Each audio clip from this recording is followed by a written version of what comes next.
FORA.tv. The world is thinking. So there's an age-old complaint from marketers that half of my ad dollars get wasted. The problem is I don't know which half. They don't know, where the waste goes. And so earlier we talked about the online identity template that we all have filled out. So everyone who raised our hands, we've shared all this information about ourselves so that we can connect with friends. Well, all of that information can also be used by advertisers. That's how Facebook makes money. I mean, there's no free lunch. We don't pay to use Facebook. They make money through the ads. And so here is the Facebook ad creation wizard. Any of you can go to it. I would have demoed it, but the internet isn't working, unfortunately. But it's at facebook.com/ads. And basically you can go through and you can specify who you want to target. In the past, marketers were extremely constrained because all they could do was target the what and the where of their message. So what their message said and perhaps where it showed up based on which publishing site or which ad network you chose. The key question was who. You couldn't control the who of whom was viewing your ad, but now you can. Now as a marketer, you can go through and specify, again, based on every single thing you fill out on your profile. If you sell Christian books and music, why show an ad to someone who is Muslim? They're not going to buy your book. They're probably not going to buy your music.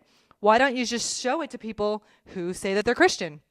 Similarly, if you sell pet food, like this example up here, why show an ad to someone like me? I don't have a pet. I mean, I think they're great, but I'm never going to buy pet food because I'm not a pet owner. So now you can target people who specify that they love dogs or they're a cat owner or they have a ferret and show them specific ads that are meant for them. And they'll appreciate it more too because it doesn't feel like spam if you click on it. It doesn't feel like spam if it feels like it's personalized and relevant to you. And so on and so forth. So whatever business you're in, if you're targeting a CIO, if you're targeting someone who likes to play golf, if you're targeting men at a specific location and a specific age group, you can do that. It is extremely powerful. And what this lets us do is it lets us minimize wasted ads and it lets us minimize spam. Because for me, when I see an ad for pet food, I think that's spam. For me, when I see an ad for golf clubs, I think that's spam because it's not for me.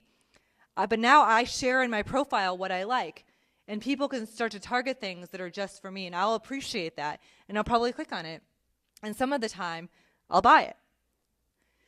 What this lets us do, too, is tap into this notion of latent demand. Latent demand is demand for a product or service that is there, but you didn't know was there until you saw it.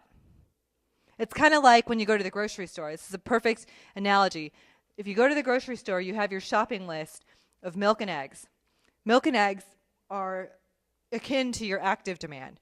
It's what you have. You go to the store with the intention of buying. It's similar in the online world to what you would search for in Google because you know you want milk and eggs. But you go to the store and you end up buying milk and eggs, but you also buy ice cream and a magazine. Because when you saw those items or when you saw that they were on sale, that tapped into your latent demand. Well, in the online world, in the past, it was cost prohibitive for anybody except for the largest brands to try to tap into latent demand because you'd have to show ads to so many people. But with hyper-targeting, now you can show ads to very specific people. We had a small budget for promoting my book, but it became a bestseller in part because we knew that people who were 18 probably wouldn't buy my book. People who worked in construction probably wouldn't buy my book. We knew that people who were in technology and who were in sales and marketing and recruiting and product development, those were the people who would buy my book, and those were the only people that I paid to show ads to. And this works for whatever industry because any industry we're in, we want to target. And even for industries like, like cereal or toilet paper where you're targeting everybody, you still might want to show a different message to each group so that it feels personal for them. And so it's a revolution in marketing, and it really helps us start to answer that question of why do half of my ad dollars get wasted? Well, we're starting to minimize that waste.